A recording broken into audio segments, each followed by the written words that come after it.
Sa atsal kasi, hindi lang isang presyo, hindi lang isang deliver mo. At saka sa harvest, hindi lang isang harvest, maraming harvest. Makakatama ka ng mahal, makakatama ka ng mura. Tulad ngayon, nagmura. Mga susunod na araw, mga ilang harvest pa kami. Mga 5 to 6 harvest, baka magmahal. Makakatama din kami. Ito, mga makakasamaan ko, magpasalamat din kasi. Good morning mga idol, dito po tayo ngayon sa Kalibuhan, Palimbang. Yan, kasama natin si Sir Joseph Bibat. And dito po tayo sa kanyang atsal mga idol at alamin po natin yung kanyang pag-aalaga sa mga atsal. Yan, maganda ba yung pag-aalaga, maganda yung market, may income ba talaga sa atsal at saka kung ano yung mga problem na encounter from seedlings hanggang sa mag-harvest na like ganito dahil harvest po sila bukas. Yan, Sir Jojo, first, ano ba talaga ang nag-udyok sa'yo, bakit ka nag-atsal? Dahil sa konser, malaki ang financing sa mais, at saka pahirapan din ang pagpalabas ng produkto ng mais dito sa amin kasi marayo, along the highway kami sir. Oo. Itong atsal at saka kung anumang gulay, madali lang ipalabas. Makarga lang sa motor, pwede lang pakyat pa punta doon sa taas. Saka iba din sa presyo, malayo sa presyo ng mais. At sa kagastuhan at sa kahirapan ng pag-alaga, mas sustainable na ang gulay ay protektahan sa mga pamisting sakit tulad nito sir. Oh, ito na yung encounter nyo. Oh, ito na sir. Yan ang mga problema naming mga farmers ng atsal. Oh, pagkulot. Pagkulot, kulot na din ang bunga niyan sir. It means hindi na yan sa pwede maharbisan. Maharbisan siya pero ito na sir ang kalabasan niya sir. Oh. Reject na siya sir. Oh, ito na siya sir. Ayan. Oh. So reject na to pag ganito siya mga ito. No? Reject na. Di tulad nitong matuwid yung dahon niya sir. Maganda yung bunga. Ito yung bunga niya sir. Oy, so compare po natin mga idol. Kapag kumulot po yung atsal, ito ang kanyang bunga. Reject. Walang presyo. Walang presyo. Tapon. Oh, tapon. Pero kung hindi kulot, ganito yung kanyang resulta. Smooth kain po na variety ito siya mga idol. Maganda. Maganda. Oh. Sa tagal nyo, Sir Jojo, magkano ang pinakamataas na kilo ng atsal ng jakpatan nyo at saka magkano ang pinakamababa? Nakaabot ako sir ng 260 per kilo. Oo. Pero sa ngayon, bukas na presyo is 45 per kilo. Okay na yan sa mais sir. Kasi yung mais, 3 kilo na yan. Sa kilo ng mais at sa atsal, 3 kilo na. Sa equivalent ng 1 kilong atsal. 1 kilong atsal. Paano kung 260?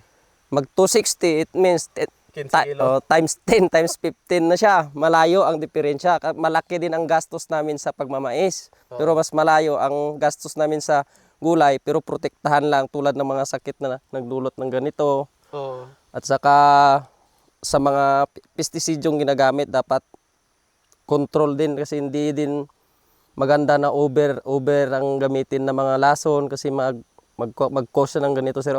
Magkulot din. O magkulot din siya. Ayan. So tingin nyo, ang nagpakulot sa ngayon, di ba syempre, kagaya din po sa amin kasi mga idol sa sili namin is trips, mites, usually yun. So dito, meron ding mga ganon. Meron din sir. Ano yung in-spray mo kanina na pangkulot? Akasa sir, akasa strip shield. Akasa at saka strip shield. Oh, yung kanina, yung unang in-spray namin kasi hindi pwede yun haluan ng Equabal. Equibal Pro. Equabal Pro. Kasi i-separate natin yun sa spray kasi hindi siya pwedeng ipaghaluin sa kahit anumang chemicals kasi mawawala yung epekto niya, hindi niya makukuha itong ganito sir. Ito yung hinahabol natin sir na mapuksa ng Equibal Pro. Ito ang tinutukan natin. Oh, ganyan sir para hindi siya mag-akyat dito sa taas. Parang nadunot po siya mga idol. Na hindi umakyat. Oh, para hindi siya akyat at saka hindi siya pupunta dito sa ito na tulad nito sir. Pag pinasok ito ng blight sir, papunta yan sa loob. Kaya inuna natin yung Equibal Pro at saka isinisparate siya sa ibang klase ng lason. Mawawala kasi yung epekto niya sir. Pag na-harvest, malanta siya. Oh, malanta yan sir. Pag mabasa yan sa ulan, wala na yan. Lanta na yan sir. So meaning, itong mga blight mga idol, kapag umakyat sa punuan ng bunga, during harvest, mga 2 to 3 days, malanta. Malanta yan sir. So, pangit. Pangit. Itong kalabasan niya yan sir. Ito na yan sir, tinanggal ko. Ito yung kalabasan yan sir. Nalanta nga siya. Malanta yan nalaglag, sir. ito unang malanta yung punuan ng ano, bunga. Oh, bunga. Oy. So, meaning pag binta mo niyan, sira na. Sira na yan, sir. Hindi na yan madadamay pa yung ibang bunga. So, dapat walang blight na Oh, wala. makakapasok. Kaya gumagamit po sila ng Equibal Pro po mga idol para dito sa blight. At saka yung sa kulot ngayon is yung Trip Shield at Oh, saka trip ano ngayon? shell powder at saka yung akasa. Akasa. Sa Oh, sir. timpla po nila kanina mga idol is 3 sachet ng Trip Shield plus isang bote ng akasa, no, Isang 50 bote ml. 50 ml. Pinag-mix po siya mga idol and then lagyan po siya ng tubig, total of 1,000 ml. Yung 50 ml nun ang nilalagay sa knapsack sprayer. Oh, sir. Yun yung pinag-spray dito. Kaso umulan. Okay lang Umulan ba na, ito, sir. Sir Jojo? Okay lang, sir. Na umulan? Okay lang, sir. Uh, May sticker man, absorb sir. na, may sticker. Oh, sir. Ayan siya mga idol ha. So, Sir Jojo, ano pa ang mga dahilan bakit nag-atsal kayo maliban sa medyo maganda ang presyo sa atsal at saka mura ang mais? Mas magaan kasi sa sir, trabahuin kaysa sa mais, maraming proseso. Mag-dry ka pa, magpahaul ka pa. Tulad nito, maulan-ulan, pahirapan din ang pagpalabas ng produkto. Oo. Galing sa farm road hanggang sa market road, mahirap. Ito, pwede mo lang pagkatapos harvest. Pag sacking mo, harbisin mo. Oo. Ito, pag harvest mo, ipunin mo lang. Pagka i-classify, kunin yung good, kunin itong ganito. At saka ito, good naman ito, sir. Oo. Oh, ito lang itapon, yung good kunin, isaking, pag kilo, bayad agad bukas. Ayun. Mabilis ang pera. Mabilis ang pera. Ayun. Dito banta ta dito. Sige, direta banta para hindi against the light. Okay. Okay, so medyo against the light kasi tayo mga idol. So, after nyan, income, na-try mo nang nalugi sa atsal? Like sa mais, siyempre kung pag mura ang mais, lugi, automatic. Sa atsal, na-try mo na rin malugi? Na-try ko na rin, sir. Anong mga dahilan? Dahil sa mga sakit, sir. At saka sa mababang presyo, sir. Sa atsal kasi, hindi lang isang presyo, hindi lang isang deliver mo. At saka sa harvest, hindi lang isang harvest, maraming harvest. Makakatama ka ng mahal, makakatama ka ng mura. Tulad ngayon, nagmura. Mga susunod na araw, mga ilang harvest pa kami. Mga 5 to 6 harvest, baka magmahal. Makakatama din kami. Ito, mga makakasamaan ko, magpasalamat din kasi para makita nila yung hirap, pagod namin para makaganansya sa aming tanim na atsal. Ay, so sa atsal, gaya nitong smooth kayin, ilang time ba siya in harvest? Hanggang tuluyan na siyang patayin? Depende, sir, sa kagustuhan mo. Makaya hanggang sa 2 taon, 1 taon ng lifestyle nito, sir. Ang lifespan niya? Lifespan niya. Sobrang Kung tagal pa na. magmahal pa siya ng magmahal, pwede ka pa rin mag-abono ng mag-abono. Tapos yung ina-apply mo ng mga medisina, gamitin mo pa rin. Kasi hindi ka lang minsan mag-harvest, marami. Oo. Tapos, habang tumatagal ito, sir, dumadami yung bunga niya, sir. Kasi dumadami man yung sanga niya, sir. Oh. So meaning, tataas pa hanggang dito? Oh, abutin niya pa ito, sir, kung gustuhin. Ito? Abutin niya pa ito, sir. Abot pa yan? Abot pa yan, sir. Grabe So meaning, kung wala lang talagang sakit at saka maganda yung pag-maintain mo, abutin ng more than a year na tuloy-tuloy yung harvest mo. Oh, mas maganda pa yung harvest mo pag inalagaan mo kasi tumanda naman ito, sir, matibay na yung puno niya. Mas lalong lalaki na. Mas rumami pa yung bunga niya, sir, kasi marami naman yung sanga niya, maganyan naman yun. Like ganito mga idol, silipin natin. Tuloy yan, sir, green chili. Naligaw to, Oh, naligaw. naligaw yan, sir. Parang may atsal sa napulinit. Pag mahinog yan, sir, pwede yan ihalo sa atsal, sir, malalaki din. Okay. So, kagaya nito, may sili pa doon, no? Meron. Akyat tayo doon, akyat tayo. Sige, sir. So, like, ganito siya. Ito mga idol, ito. Pwede natin mapasok dito, Sir John. Oh, pwede, sir. Example lang natin, ito po siya mga idol, is unang mga bunga. Kapag wala siyang kulot, possible, aabot pa dito mga idol sa pinakataas. Abot pa, sir. Dito. Oo, sir. Tapos, every ilang days ba ang harvesting ng atsal? Nga bukas harvest yan, sir. Pagka 7 days, harvest naman. Kasi hindi pa siya pwede ma-overripe, sir.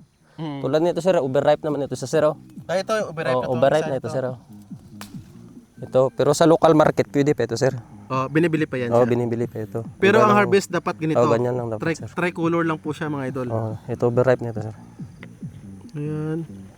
So ayos pala So ito, dapat hindi siya mag-blight. Oo, dapat yan mag-blight yan, sir. May time ba na nag-cutback kayo? Halimbawa, sobrang tanda na yung ano nyo, yung atsal, tapos putulin nyo naman para magbago na naman ang udlot? Tuloy, sir, hindi pa ako naka-encounter niyan, sir. Pero yung pagpalago, naranasan ko na ilang beses na. Oh, pinakamataas mong napabuhay bago pinatay yung previous mo na atsal, ilang taon? Nakaranas ako ng 1 to 2 months, sir, na maganda yung presyo. Oo. Hindi siya bumaba sa 80, hindi din bumaba sa 50. Nag-90 lang may 100 hanggang sa 200. Oo. Maganda yung harvest namin, pero maliit lang yung area na tinamnan namin. Oo. Pero nakaabot ka ng isang taon na tuloy-tuloy yung harvest? Sobra, sir. Sobra? Mm.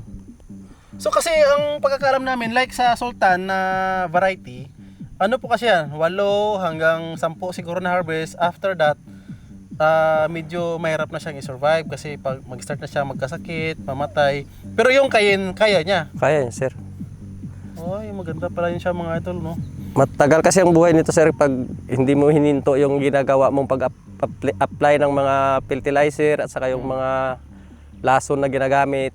Tuloy-tuloy pa rin, sir, ba, para hindi siya mapasok ng mga kahit anong sakit, sir, ba.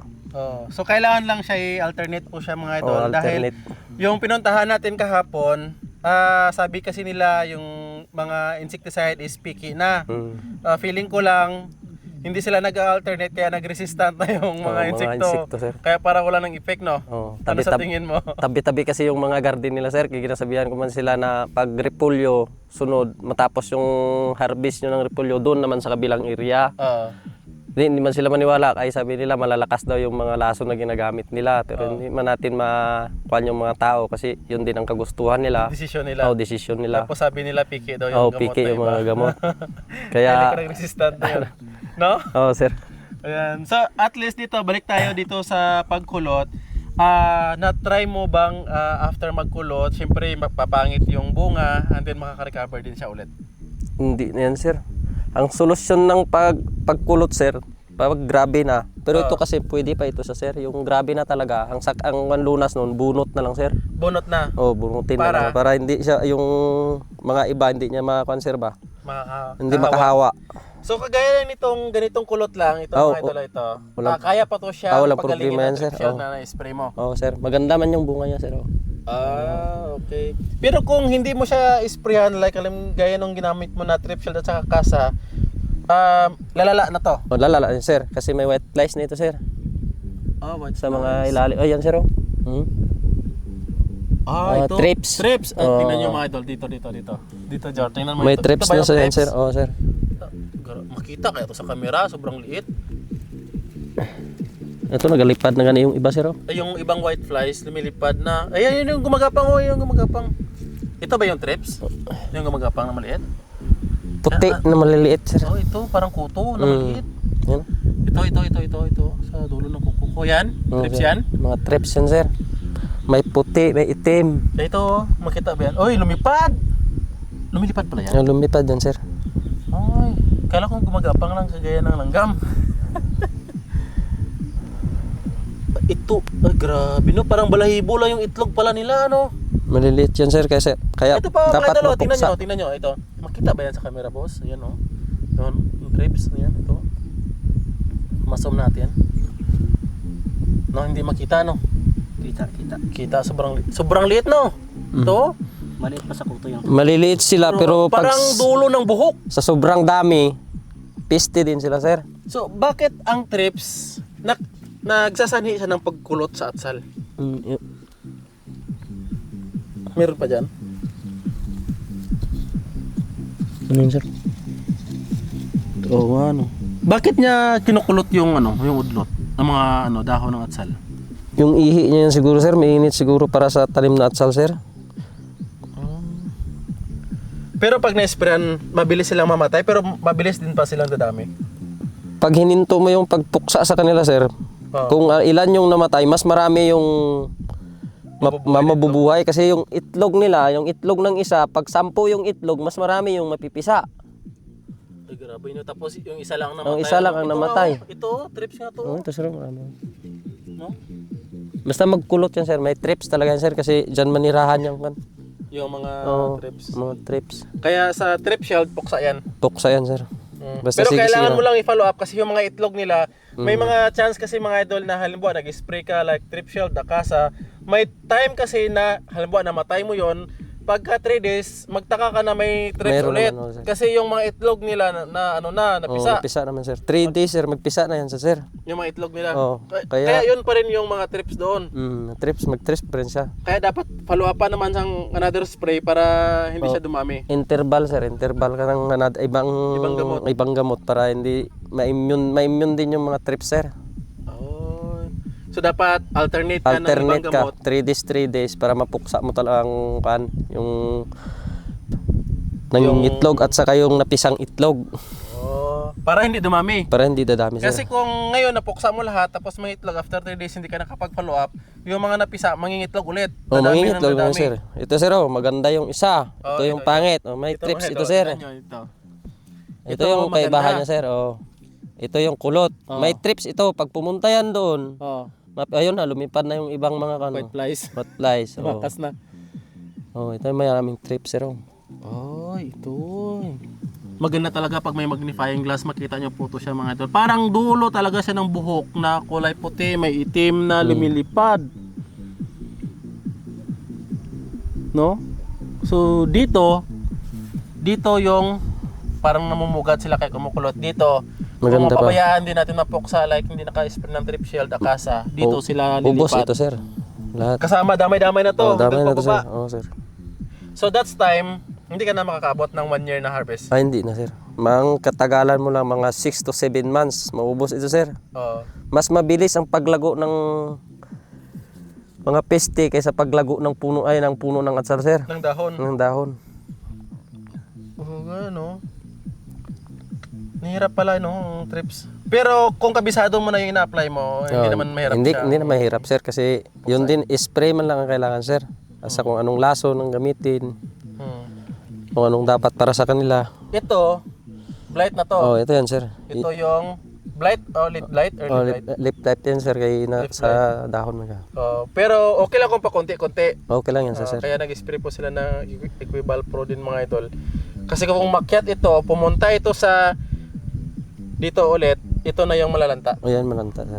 Papasok na yung sa loob, although okay ang bunga, pero pag nalanta kasi ito siya mga idol, nire-reject sa palengke. Reject yan, sir. Wala Kahit mahalo yan sa sir, mabasag man ito, sir. Ha? Mabasag ito. Pag pumasok yan dito, sir, mababasag ito, magkukulaps ang bunga. Ang bunga? Ito may tama na yan talaga. Dito kayo mga idol, tingnan niyo po. Ito. Yeah. Like yung binuksan natin na may damage na ng blight. Dito ang papasok siya. Diyan papasok siya. Papasok dito. Tapos malalanta ito. Malanta yan, sir. Natin kanina. Malanta yan, sir. Ito. Parang ganyan siya.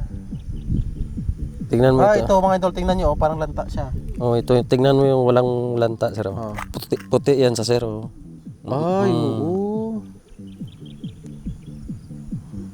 So ngayon, goods pa sa tingnan. Good pa pero siya. kung ma-stack mo sa ng 2 to 3 days, mabulok na to. Mabulok na yan, sir. Mag-collapse na talaga yan. Hindi tulad nito, sir. Medyo master dyan si Sir Jojo dahil nagbabaying din po siya ng atsal. Kaya alam niya yung mga reject. Yes, sir. Ayos, another tips. Ngayon ko lang yan malalaman na dito pala. Akala ko, pag nalanta yung dito. Meron na yan dito, sir. Pakita ko sa inyo, sir. Kaya dapat siyang maghanap tayo mga idol. Yung yung pudlot? Dulo niya, sir. Dulo ng pungango. Sir. Yan. Hanap tayo mga idol, pero medyo rare pa siya mga idol, kaya mas magandang maga siyang mapuksa. Pero ang tatlo, Sir Joe, wala kayo dito? Meron na ito, sir, pero pinipigilan lang namin ng sir. Ito, okay na ba ito? Hindi yan, sir. Hindi pa yan sa cross. Ibang kulay siya. Maghanap po na kami mga idol. At least another learnings mga idol. Hindi lang yung pagkulot ang malalaman natin dito. Kasama din yung pag-late blight or pag-blight ng mga dahon. Dahil kapag mayroong blight yung dahon, automatic mas malala pa sa kulot kasi ang bunga, reject ang bunga. So wala kang kikitain kahit for sure na maganda siyang tingnan, pero yung buyer na bibili 2 to 3 days reject siya sa palengke. Pero kung marunong yung buyer mag-classify, wala, may iwan talaga sa area yung mga reject mo. Wala na. Yan. Ito kulot mga ganito siguro. Yan. Ito siya, medyo okay pa ang bunga niya sa baba, pero kapag hindi ito naka-recover mga idol, mas madali daw bunutin na lang compare sa i-treatment kasi may chance kasi siyang manghawa dito sa katabi niya. Yan. Lawak dito yung atsal mo, Jo. Ilang ano to, Jo? Ilang lata? Mga kuan ito sir, 3,000 seeds. 3,000 seeds. Dalang sir. Ayan, nagsusurvey tayo. Ang dami na siya mga idol, and fruiting na po ngayon. Sa mga merong atsal mga idol, tandaan nyo na pinaka delikado is kulot. Pangalawa is yung blight. Pangatlo, Jo, yung pag-spray ng 2,4-D. Oh sir, Persian sir. Kasi nagkukulot din na po yung pag-spray ng 2,4-D na ester. Makaamoy daw yung yung mga atsal mga idol. May ilong pala yung atsal, no? Ay, meron na. Dula. Okay lang, Jo, kung wala kasi napuksa na. Yan. Wala gid sir. Wala na tayong mahanap. At least, goods na yon. Mas magandang wala tayong makita kaysa sa meron kasi medyo delikado kung meron. Ayan. Ito no, blight na rin to, Jo, no? Mga ganito. Oh, yun, sir. Pero, pailan-ilan lang siya mga idol. Parang malanta pala siya, Jo, no? Parang sir. nasunog siya, no? Mm. Nasunog tapos nabasa. Yan na, wala tayong makita. Wala gid sir. Goods na. At least napakita natin yung una. Ito po siya mga idol. Oh, sir. Sige lang, Jo, okay na. Yan. So, Jo, ano pa bang mga problem sa atsal na-encounter nyo? Tulad nito sir. Oh. Ito. Mm. Wilting. Oh. Ito sir, mayroon ito sir. Ito. So, saglit lang. Hindi ko makita siya na mayroong damage. Saan ba dyan, Jo? Banda? Ito. Lapit natin doon, Jo. Ito mga idol. Lapit ka dito, boss. Pag binasag mo ito sir, kay basa na yung kanya sir. Tayo, Jo, para makita na. Kasi for sure, yung mga kababayan natin, hindi to siya makakarelate. Sa labas, Jo, paano mo siya nalaman na damage siya? Ito na sir, kasi nagbasa yung nadamay sa yung blight kanina. Ito may cause din ito na blight sir. Dito, paano malalaman dito sa labas? Kasi sa akin, Madulas na makita ito sir. Nagdulas na siya. Ito, puksa. Pag binuksan mo yan, basa na yan ito sir. Oh. Ito na yung magsisira niyan. Oh. Pagka hinarvest mo na ganyan yan, mga 2 to 3 days, malanta din ito sir, tulad nung pinakita natin kanina. Tingnan ko pa mga idol. Kasi sa akin, sa unang tingin ko, goods na goods, goods walang yan. problema. Pag binasag mo yan, tulad din ng itsura niyan sir. Basa yung gitna niya sir. Tulad nun. Hindi tulad nito sir. Patingin nga ulit, compare natin. Parang wala akong may na-identify. Ito dry. Dry yan sa welt na yan sa sir. Ito, Basa na yan sa sir. Basa ang loob niya. So itong basa ang mabubulok. Mag-stack ng 2 to 3 days yan. Hindi tulad nito. Kahit 1 week pa, hindi masira. Kasi dry yung dito niya loob sir. niya. Sir. Yung parang alibutod niya kung sa mais pa. Basta magbasa yung pungangon. Maliban sa basa, kung ako ordinary na may mimili, wala talaga akong may makita diferensya. Wala makita yan sir. Pero tulad nito sir, matigas itong sa loob niya. Yan ang welt na yan sir. Kasi nagbasa na yung kanya. Matigas yan sa sir. Oo nga, matigas yan na parang hindi mabasa. Ito parang puton. Tulad na yan sir, basa naman yan sa labas. Masira na yan. Ngayon ko lang nalaman yan, Jo. Tulad Pero nito, okay dry. lang yan siya kasi Pag nabinta agad yan, okay yan siya Okay. sir. Pero pag na-stack yan, wala na sir. Matanggal yung punga niya sir. lugi ito yung buyer. Lugi. Din, masisira din para maganda yung pagkuha sa'yo. Pagdating doon sa delivery niya, matatanggal ito. Kaya iwasan din na magkaroon ng wilting. Iwasan talaga yan. Wilting, blight, mga ganon. Ang sa trips naman, deform lang ng bunga. Deform lang ng bunga yan sir. Tapos hindi masyadong nagbulaklak, no? masama pala yung bunga sa deform ano. Masama yan, sir. Tulad ng magkulot yung dahon. Tingnan mo yung bunga niya, kulot din. Kulot din. Oh, tulad nito, oh, kulot. Walang nabunga kahit isa kasi kulot yung dahon niya, sir. Oo, no. Oh, ito na yung tsura niya, sir. Oh. Yan. Meron ako nakita doon kanina Jo na super kulot na ano ba yun? Ayun na ba yung pangbunot? Pangbunot na yun. Tingnan natin dito, boss. Ito dito Jo. Ito, sir. Oh. Ha, saan? Ah, hindi pa, pwede pa. Yung yan, mga ganyan. Ano na to? Candidate na sa bunot, hindi pa? Hindi pa, sir. Kasi Ha? may bunga pa man siya, sir. Oh, May bunga pa. oh pag MS man ito, sir, reject na. Pag Dito may, Jo, para makita nila Jo.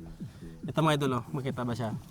may bunga pa man siya, sir. Oh, dahil may bunga pa, hindi muna. Oo, hindi muna. Kasi, Sayang. oh, baka magtaas pa yung presyo kahit 50 lang ang kilo. May value 10 din yan, pesos sir. pa yan? Oh, may 10 pesos pa yan. Ito, sir, oh. Ang ready for bunot na talaga. Oh.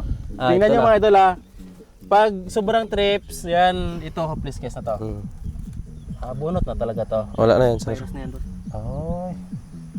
Wala na yung pag-asa. Tulad nito na kulot, may bunga din siya. Oh. Oh, hindi muna. Hindi muna. Marbisan pa siya. Marbisan pa siya. Kasi nakakain na din ng abono yan, sir.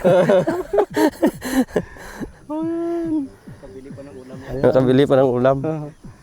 Yan, marami tayong natutunan dito mga idol. Maliban lang sa kulot ha, trips, mites, aphids, whiteflies, yan. Ito, Meron ready. pang- Wala na to, ready for itong blight. bunot na ito, sir. Ha? Ready for bunot na Ito mga idol. Marami- Sa mga may marami siyang atsal, white flies, sili. oh. Marami. Oo nga, lumipad nga no. Ito. Iwan ko lang kasi nag-spray. Oo, lumipad nga. Ayun oh. So dito sila namamahay. Diyan sila namamay, sir, kasi kulot-kulot yung daw niya, sir. Diyan na lang sila maninirahan. Oh, pag ganitong mga kulot mga idol, wag nyo nang i-treatment. Kung marami. Oo. Bunot na. Bunot na lang, Mas sir. malaki ang magagastos nila sa treatment Kaysa yung rehab pag... compare sa magtanim ng bago. Oo, magtanim ng bago, sir. Pero kung ilan-ilan lang, kagaya nito, maganda naman dito mga idol, mag-start pa lang din siya ng kulot, isprehan lang ng pinag-spray kagaya ni Sir Jojo, ito lang yung bubunutin, ito hindi na. Hindi na, sir. Yan. So maraming salamat, marami tayong natutunan mga idol ha. So last na lang Sir Jojo, ang spacing ng pagtanim mo is, mga ilan ang spacing mo dito? 50. 50 cm. cm. Tapos dito at saka dito 50 din, sir. 50 din. Ang each rows 1 mga meter. 1 meter, sir. 1 meter ang dito mga idol. Pero pag sobrang tangkad nito, magsasarado Oo, na to. magsarado ito, sir. No? Yan. So marami tayong natutunan kay Sir Jojo. Sir Jojo, baka may naitanong, may mga katanungan ako na hindi ko naitanong sa'yo at gusto mo pang i-share sa kanila anong masasabi nyo? Sa lahat ng mga nagtatanim ng gulay, wag lang tayong ma-discourage sa mura. Dapat kahit na mura, alagaan na mabuti. Kahit na mura siya, mabibinta sa merkado. Hindi tulad ng mga ibang produkto, para pag mura, hindi na talaga mabibili. Hindi tulad ng atsal, mura ngayon, sa susunod na mga linggo, magmahal naman. Sa third harvest mo, baka malay mo mag-akyat na mag-akyat. Para hindi ka na mahirapan mag-recover ng gulay mo, alagaan mo kahit mura. Huwag ma-discourage sa murang presyo sa ngayon. Dapat patuloy lang ang pag-alaga sa gulay. Kapag mura, kahit minsan-minsan lang, at least hindi siya masisira ng nasisira. Sa lahat ng maggulay, huwag tayong ma-discourage.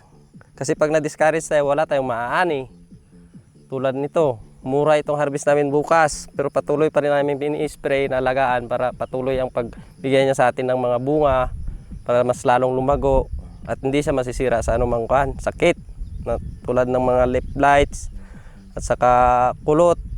Dapat alagaan natin. Yun lang at maraming salamat.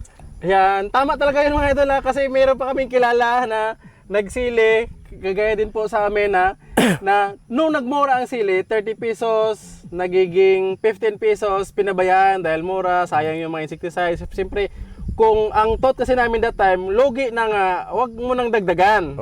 So, ang nangyari, nung nagmahal, wala na kaming harvest. Wala na. Hindi na nakabawi. Kaya kahit mura po mga idol, dapat ituloy lang siya. Alagaan. Ayan. So maraming salamat mga idol. Maraming salamat kay Sir Joseph. Yan sa mga golden knowledge about sa atsaling na kung saan ngayon ko lang din nalaman sa dami-dami naming inikutan at saka dami naming na-feature na puntahan ng mga farmers. Ngayon ko lang nalaman yung mga ibang information na yon. Yan, maraming salamat. At mula yan dito sa Barangay Kalibuhan, Palimbang, Sultan Kudarat, kasama natin si Sir Jojo. Happy farming mga idol. Bye-bye.